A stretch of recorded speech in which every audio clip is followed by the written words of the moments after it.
Il-Prim Ministru Robert Abela jrid jibqa' jtawwa li żmienu jinħeba wara l-Kumitat Parlamentari tal-Standards dan minkejja l-evidenza ċara ta' frodi li ġiet ippreżentata mill-Kummissarju tal-Standards fir-rapporti bes illi ħareġ il-ġimgħa li għaddiet.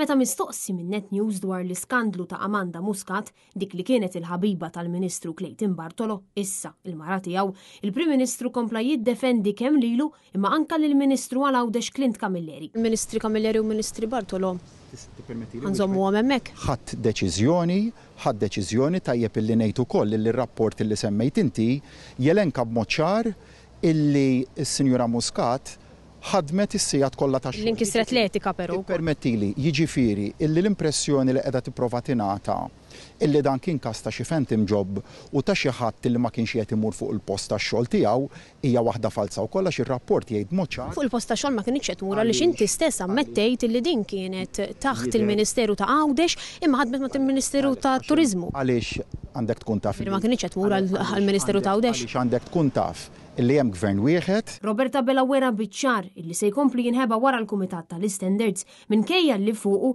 impressjoni enormi mill-bqija tal-Kabinett. Jekk hemm xi diskrepanza hemmhekk illi l-Kummissarju għall-Standards jitħadded wara. Allura laqgħet tgħid li din id-diskrepanza se tkun qed tħallas lura? Ġifieri Amanda Muscat ħadd ħallas il-flus lura lill-poplu.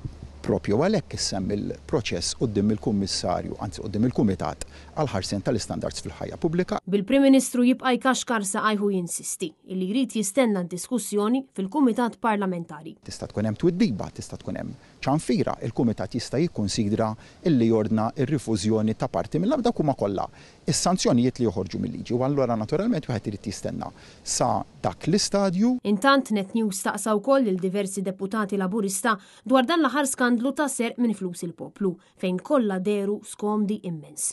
Dan apparti li ħarbu milli jwieġbu jekk huma personalment kienu xlesti jimpjegaw lil mara jew lir-raġel tagħhom fih dan il-Ministeru tagħhom. Inti kieku timpjega lil mara? Iwa jew le? Tasal, naffejt ittasal bil-mistoqsija. Ma taħsibx li l-Ministri Clayton Bartolo u Clint Camilleri għandhom jirreżenjaw? M'għandek xi tajt? Ministru inti kieku timpjega lil mara? Bonġu għalikom. Timpjega l-mara tiegħek kieku? Imma inti kieku timpjega ġifieri? Fejn ma miltiex ma ħsibx li hija dwar il-mara. Say yes or no question. Ħadsaqsini dwar il-familja tiegħi, nistaqsik dwar il-familja tiegħek li ilek naħseb. Senna naqra jiena qed insaqsik fil-kuntest tal-Ministru Bartolo u Camilleri. Il-mara tiegħi tissemmi tkunx personali jekk. Iġifieri inti taħseb li jagħmlu sew? Tajjeb ħafna tal-ismi. Iġifieri taħseb li jagħmlu sew? U dawk huma il-fatti kif. Ma taħsibx li għandhom jirreżenjaw.